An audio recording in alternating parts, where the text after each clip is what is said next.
शुभ दुपार मंडळींनो, बघा आज आमच्याकडं किती मस्तपैकी वातावरण आहे. छान असं वातावरण आहे आणि हलका हलका पाऊस पडतोय. थोडीशी अगदी बारीक बुरबुर, पण छान वाटलं पाऊस आला तर. कारण आता सध्या आपल्या पिकांना पावसाचीच गरज होती. तर मंडळींनी हे बघा, मी काल दाखवल्याप्रमाणे आपलं शेतामध्ये जे काय आहे गायांसाठी लावलेलं हे गिन्नी गवत आणि त्यापुढे पेरलेले आहे मका. तर खरंच आतुरतेने हे मालांना पाण्यासाठी वाट बघत होतो आणि खरंच काल एवढे सुकलेले दिसत होते, पण आज पाऊस पडला थोडा थोडा का होईना आणि त्यामुळे बघा मस्तपैकी टवटवीत झालेली आहे आणि पुढं देखील आपली मका छानपैकी आता उतरलेली आहे. तर त्याला पावसाचीच गरज होती आणि फायनली पाऊस आला तर खरंच खूप भारी वाटलं. आणि बघा आता मस्तपैकी पाऊस पडतोय रिमझिम का होईना. आता थोडा पडता झालाय, म्हटल्यावर अजूनही जास्त होईल. तर बघा मंडळींना, असं पावसाचं मस्तपैकी छान वातावरण, थोडासा बारीक बारीक बुरबुर पाऊस येतोय आणि अशाच वातावरणामध्ये आपण बघतोय की आपल्या पंढरीच्या पांडुरंगाला आषाढी वारीच्या दिंड्या चाललेल्या आहे. अगदी भाविक भक्त कसलाच परवा नाही करत मंडळीनं, ऊन वारा पाऊस. तर आपल्या विठुरायाच्या भजनामध्ये दंग होऊन सगळेजण वारीमध्ये सामील होऊन अगदी पायवारी चाललेली आहे. खरंच त्यांच्याकडे बघून एकदम भारी वाटतं. आपल्यालाही कधी देव असा योग आणील, देवाने बोलवल्याशिवाय तर काही नाहीच आहे मंडळींनो. जेव्हा देव बोलील तेव्हा नक्कीच आपण देखील या वारीमध्ये सामील होऊ. तर प्रत्येकजण हरिनामात व्यस्त आहे. रामकृष्ण हरी, रामकृष्ण हरी, माऊली माऊली असं भजन करत करत मजल दर मजल करत विठुरायाच्या दर्शनाला जात आहे. तर असंच वारीतील एक छान असं भजन आपल्या पांडुरंगाचं. रामकृष्ण हरी म्हणा, रामकृष्ण हरी, पंढरीचा पांडुरंग एकनाथा घरी. रामकृष्ण हरी म्हणा, रामकृष्ण हरी, पंढरीचा पांडुरंग एकनाथा घरी. देव गेले नाथा घरी, कावडीने पाणी भरी. देव गेले नाथा घरी, कावडीने पाणी भरी. रामकृष्ण हरी म्हणा, रामकृष्ण हरी, रामकृष्ण हरी म्हणा, रामकृष्ण हरी.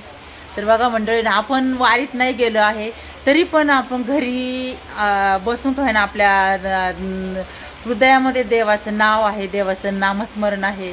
तर बघा मंडळींनी, म्हटलं चला असं छान वातावरण आहे, अशा वातावरणात मस्तपैकी आपल्या विठुरायाचं एक सुंदर असं भजन म्हणावं.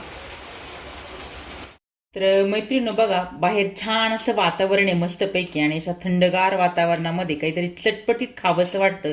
म्हणून मी इथे बॅटर करून ठेवलेलं आहे. ते म्हणजे नाचणीचं पीठ, ज्वारीचं आणि तांदळाचं, हे 3 पीठं घेतलेले आहेत आणि मस्तपैकी आता इथं बॅटर बनवले. कारण आपल्याला घावण तयार करायचं आहे असं चटपटीत आणि पौष्टिक. आणि हे त्यानंतर मी थोडेसे तीळ त्याच्यामध्ये ॲड केलेले आहे. तर चला आता इकडे मी तवाही तापायला मैत्रिणीनं ठेवलेला आहे छानपैकी. आता आपला तवाही तापलेला आहे. म्हटलं चला आता मस्तपैकी घावण बनवूया. तर मी पौष्टिक असं घावण बनवणार आहे, तेही आपलं साजूक तुपामध्ये. बघा आपलं घरगुतीचं तूप आहे, मस्तपैकी आता तूप घालून घेतलंय. त्यानंतर मैत्रिणीनं आता हे बॅटर घालून घ्यायचंय. आता सगळं तूप पसरवलंय तव्यावरती. आता 2 पळी मी टाकलेलं आहे तव्यावरती हे बॅटर. आणि हे बघा अगदी आपलं असं फिरून घ्यायचंय, गोल गोल गोल साईडने फिरवली की एकदम मस्त आपलं आता घावण तयार होणार आहे मैत्रिणी. एकदम हेल्दी आणि पौष्टिक. म्हटलं चला काहीतरी वेगळं खावंसं वाटलं छान वातावरणामध्ये, म्हणून मी आता अशा प्रकारे आता हे घावण तयार केलेलं आहे. त्यानंतर आता वरतून मी बीट टाकणार याच्यावर किसून थोडंसं, कारण आपल्याला हा पौष्टिक बनवायचा आहे छान असं. हे बघा आता थोडा वेळ आपण आता याला परतू देऊ, म्हणजे मस्तपैकी घावण तयार होणार. तर चला मैत्रिणी, हे बघा आता आपल्या ह्या घावणच्या कडा सुटायला लागलेल्या आहे. तर मस्तपैकी एक साईडने परतलंय, दुसऱ्या साईडने आता आपण उलटून घेणार याला. हे बघा छान असं एक साईडने झालेलं आहे. आता दुसरी साईड भाजली का मस्तपैकी आपलं घावण तयार. इकडे बघू शकता मैत्रिणी, दोन्ही साईडने आपले घावण मस्तपैकी शिजलेलं आहे. तर चला आता दुसरं टाकून घेते.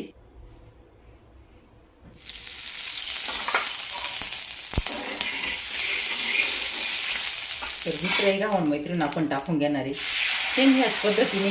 पण याच्यामध्ये आता आपण टाकणार आहे गाजर, एक बिटाचं घावन आणि एक गाजर टाकून असं हेल्दी 2 प्रकारचे घावन तयार करायची.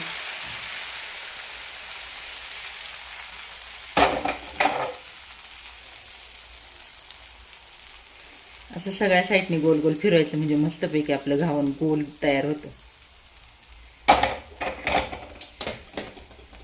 तर याच्यावरती छानपैकी आता गाजर किसून घेणार आहे.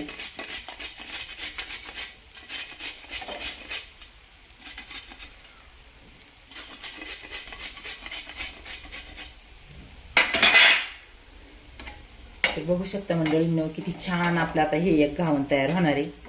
हेल्दी खायचं, पौष्टिक खायचं मस्तपैकी आणि चटपटीत काहीतरी वेगळं म्हटलं. चला आता हे बघा, हे बघू शकता एक आपलं बिटापासून बनवलेलं आणि आता हे गाजरापासून बनवलेलं. 2 मिनिटं आपण चांगलं भाजू देऊ. एक साईड छानपैकी आता भाजलेली आहे.